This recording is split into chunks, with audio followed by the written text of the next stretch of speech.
Halo, selamat pagi, siang, sore, dan malam. Nah, untuk tema kali ini adalah cara memulai untuk jualan di marketplace ya, dengan tanpa modal. Jadi kita hanya memanfaatkan barang-barang yang ada di sekeliling kita. Jadi biasanya kan mungkin kita kan ingin memulai suatu usaha ya, namun bingung karena mungkin kekurangan modal atau mungkin takut takut takut rugi hitungannya itu. Jadi misalnya kita beli barang, nah takutnya nanti nggak laku, padahal barang itu kan untuk dijual. Nah, berikut ini saya akan bagikan beberapa tips jualan barang di marketplace itu tanpa modal. Itu berdasarkan pengalaman pribadi ketika saya memulai jualan di Shopee sama di eh, Tokopedia dan sebagainya ya. Dulu ada Bukalapak dulu juga ada Toko Bagus ya. Nah, atau bisa juga diiklanin di Facebook juga. Nah, yang pertama itu kita manfaatkan aja barang bekas ya. Jadi misalnya di tempat kita itu ada barang-barang bekas yang tidak terpakai, itu bisa kita jual aja. Dijual eh, ke di marketplace karena harganya lebih bagus. Contohnya kertas ya. Misalnya kertas koran itu saya jual ke pengepul itu sekilo itu paling cuma dapat 4.000 lah. Nah, ketika saya jual ke marketplace itu bisa harganya jadi 10.000, bahkan 11 itu masih ada yang beli. Jadi memanfaatkan barang-barang bekas saja. Misalnya ada koran bekas, daripada nanti jadi sarang tikus kan, nanti kumpulin dijual. Kemudian misalnya ada HP rusak, nah itu bisa juga. Tapi untuk di Shopee saya kurang tahu, karena kalau di Shopee itu kayaknya untuk elektronik itu mulai diketatin ya. Jadi untuk yang barang-barang rusak itu mungkin sudah tidak boleh diperjualbelikan mungkin, karena saya sudah jarang atau tidak menjual lagi HP rusak lagi. Itu juga ada peminatnya, misalnya kayak barang-barang rusak, kayak dulu saya juga pernah jualan kayak jam tangan rusak itu. Misalnya jam tangan merek apa ya, pokoknya yang ada merek klasik lah, merek jadul yang mungkin orang ingin bernostalgia akan hal itu ya. Jadi membeli itu kemudian mereka perbaiki, nah untuk nostalgia. Misalnya kayak merek-merek yang jadul itu kayak apa ya, jam tangan Alba misalnya, yang merek Alba, atau yang lain Casio atau Gisok. Nah itu yang rusak-rusak bisa kita jual aja di marketplace. Kemudian Walkman, nah dulu juga pernah ada Walkman rusak itu, nah itu bisa saya jual. Daripada cuma menu-menuin gudang kan, nah dijual aja, nanti siapa tahu ada yang tertarik. Nah biasanya untuk kanibal, jadi mungkin yang beli itu adalah yang punya servis barang elektronik, kemudian barang itu untuk dikanibal, jadi spray pack yang masih kepake nanti bisa mereka gunakan. Nah untuk harganya, kalau untuk harganya saya kurang tahu, tapi biasanya saya tentukan dengan membandingkan di marketplace. Di Shopee misalnya kan, di situ kan banyak barang yang serupa ya. Nah kita cocok-cocokin saja harganya. Jadi intinya itu saja. Jadi intinya harus rajin upload barang aja. Karena untuk sekarang ini memang agak susah. Kalau sekarang ini dituntut untuk rajin mengiklan. Nah walaupun saya nggak pernah ngiklan, tapi juga ada yang beli, karena barang saya itu kebanyakan juga barang-barang yang jarang ada di pasaran, dan juga mungkin banyak yang cari ya. Jadi kebanyakan itu. Nah kemudian barang bekas apa saja yang bisa dijual itu macam-macam ya. Kalau untuk lebih jelasnya bisa nanti dicari di aturannya, karena tiap marketplace itu beda-beda aturan ya. Misalnya dulu saya juga pernah jualan botol bekas, itu juga laku. Kayak botol anggur bekas itu juga laku. Misalnya buat ikan cupang, ikan akuarium ikan cupang. Kemudian bisa juga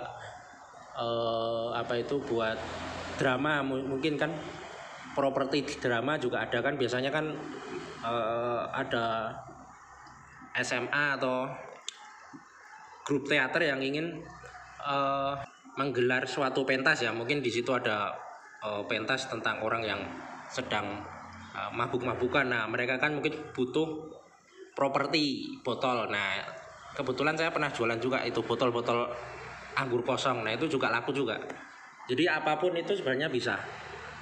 Nah, kemudian macam-macam, pokoknya intinya yang tidak dilarang oleh negara saja. Karena kalau menjual sesuatu yang dilarang itu nanti tokonya akan kena blokir. Yang dilarang itu misalnya seperti rokok elektrik ya, itu kayaknya dilarang, vape. Karena saya cari iklannya di Shopee atau di mana tuh hampir tidak ada.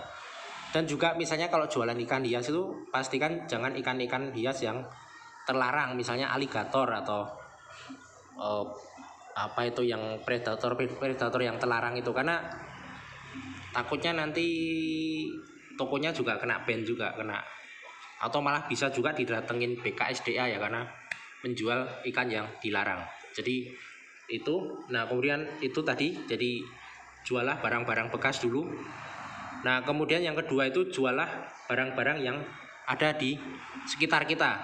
Contoh misalnya saya kan misalnya di parit itu kan ada ikan gupi ya, ikan gupi banyak banget, bukan gupi, ikan cere. Nah, itu bisa kita jual, kita iklanin aja di mana itu, di misalnya di Shopee. Nah, kemudian nanti kalau ada yang beli baru kita cari ikannya di parit. Misalnya di paritnya itu banyak ikan cere, itu tetap ada yang beli. Misalnya di situ ada di dekat sungai, kemudian ada banyak keong. Nah, bisa dijual keong-keong itu. Kemudian ada misalnya ada eceng gondok, ada apu-apu, ada sebagainya. Nah, itu bisa kita jual.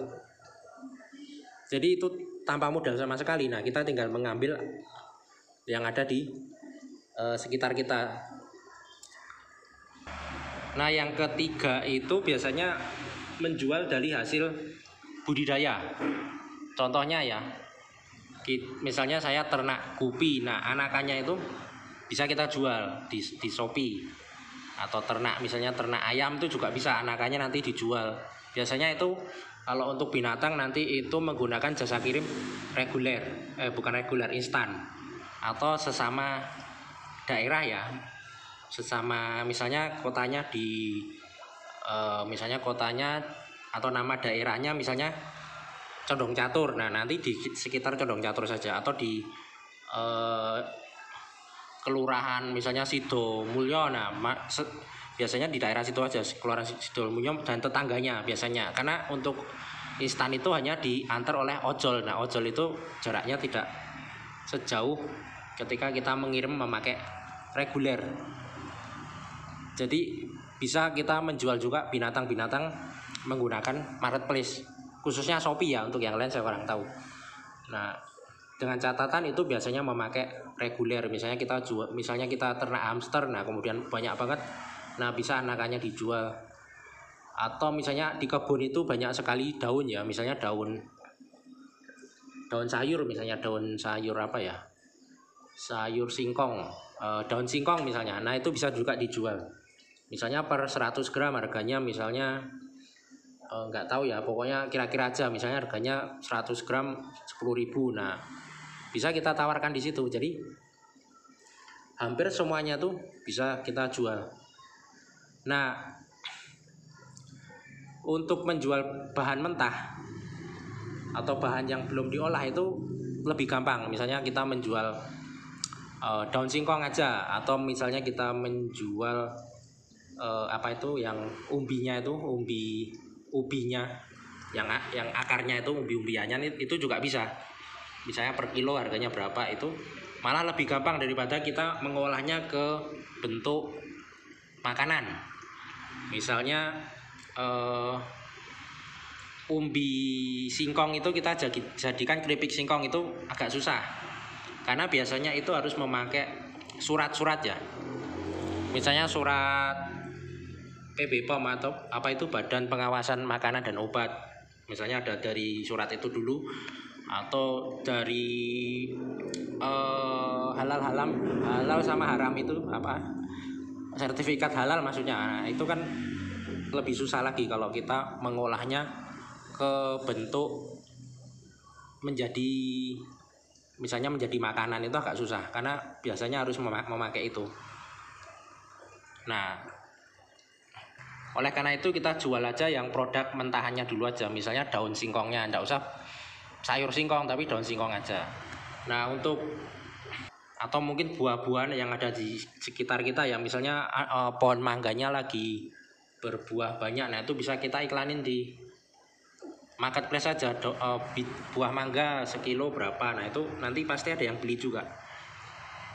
Intinya dijual langsung ya, tidak perlu dibikin atau diolah sesuatu dulu, karena itu biasanya nanti ada surat-suratnya. Nah, untuk surat-suratnya itu saya kurang paham karena saya tidak pernah membuat atau membuat makanan untuk dijual ya. Itu sebaiknya kalau misalnya ingin buka warung makan kemudian dijual online, itu sebaiknya tanya-tanya saja sama yang berpengalaman di situ ya, bisa cari-cari di YouTube yang membahas tentang itu. Kalau saya tidak tahu, nah kalau menurut saya itu harus pakai surat-surat ya, seperti surat itu tadi apa itu PB POM sama sertifikat halal kalau misalnya yang dijual makanan yang harus halal. Nah kemudian kalau sudah misalnya sudah kita menawarkan barang-barang tersebut dan kemudian laku ya, nah sebaiknya disisihkan uangnya untuk nanti kita memutar modal lagi. Misalnya kalau kita ingin jadi reseller, mau ngambil barang dari pabrik lain, misalnya kita ingin fokus jualan baju baru misalnya atau sepatu baru, nah itu bisa kita memakai dari hasil itu tadi, hasil dari jualan barang pre-love atau bekas, kemudian dari barang yang ada di alam, kemudian barang yang hasil kita ternak. Nah itu nanti lebih menguntungkan kalau menurut saya, daripada kita langsung jualan barang baru yang kita ambil dari reseller atau kita misalnya harus produksi sendiri dengan menghabiskan uang yang sangat banyak. Karena untuk awal-awal itu kan biasanya tokonya itu masih sepi ya, apalagi untuk sekarang ini karena harus ngiklan, harus ini itu dan sebagainya. Nah untuk toko-tokonya, bukan untuk toko-tokonya untuk penjualan itu biasanya masih sepi, jadi nanti akan lama lakunya. Nah beda kalau kita misalnya jualan barang bekas dulu kan, itu kalaupun lama lakunya itu juga santai aja, apalagi kalau barang bekas atau barang hasil produksi kita itu tidak ada kadaluarsanya atau produksinya itu selalu lancar ya, selalu ada terus. Misalnya ikan gupi yang ada di kolam yang selalu tiap hari beranak pinak banyak, sehingga itu tidak pengaruh ke keuangan kita ya. Beda kalau kita misalnya langsung ngambil barang-barang dari reseller, apalagi kan persaingan harga itu makin ketat. Nah kita harus ngambil untungnya dikit banget. Misalnya yang toko karena biasanya yang kita ambil barang itu pun juga jualan juga di marketplace yang sama dengan kita, misalnya jualan di Shopee. Jadi itu sangat susah untuk bersaing ya. Jadi sebaiknya kalau ingin jualan, nah untuk awal-awal apalagi yang modalnya terbatas, kalau yang modalnya tidak terbatas ya itu terserah, itu bebas-bebas saja karena kan modalnya tidak batas. Nah untuk yang modalnya terbatas sebaiknya, atau yang tanpa modal, sebaiknya jualah dulu barang-barang yang ada di sekeliling kita dulu, barang bekas misalnya, kemudian barang-barang yang ada di alam, misalnya seperti itu tadi, seperti misalnya ada ikan cere di parit itu kan. Nah tapi sebelum kita jual juga kita sterilkan dulu ya, taruh di ember atau di mana, di tempat itu disterilkan dulu biar ikannya ketika dikirim tidak membawa penyakit dan orang tidak kapok untuk membeli lagi. Nah kemudian barang-barang yang hasil kita ternak atau kita hasil dari pertanian atau hasil dari peternakan, ya itu lebih aman lagi. Nah, jangan dulu kita menjual barang-barang yang sudah hasil dari olahannya. Misalnya kita membuat itu tadi seperti membuat keripik singkong yang sudah di goreng, sudah tinggal dikemas. Itu karena untuk sekarang ini biasanya itu harus ada kayak semacam itu tadi PB POM sama sertifikat halal. Kalau untuk itu memang khusus untuk makanan halal ya. Kalau untuk yang makanan tidak halal itu lain lagi, itu tidak perlu pakai itu. Nah, kemudian bagaimana biar cepat laku itu biasanya jualah barang-barang yang sedikit produksinya tetapi banyak permintaan. Contohnya itu kalau menurut saya itu contohnya ya seperti misalnya kayak koran bekas. Koran bekas itu memang kayak barang receh, tetapi itu sekarang ini banyak yang membutuhkan itu karena orang kan sudah jarang sekali yang langganan koran. Jadi makin lama itu koran itu makin lama makin harganya makin mahal koran bekas, karena kan permintaannya kan banyak tetapi produksinya sedikit, karena koran bekas itu banyak sekali dibutuhkan ya untuk mungkin bungkus ini, untuk packing ini, untuk ini. Jadi itu saja. Jadi itu hanya pengalaman pribadi ya. Jadi mungkin banyak yang salah atau atau mungkin masih banyak kurangnya ya. Memang pengalaman saya memang di situ saja. Jadi memang hanya berbagi pengalaman saja. Jadi terima kasih sudah menyimak. Oke, selamat pagi, siang, dan malam.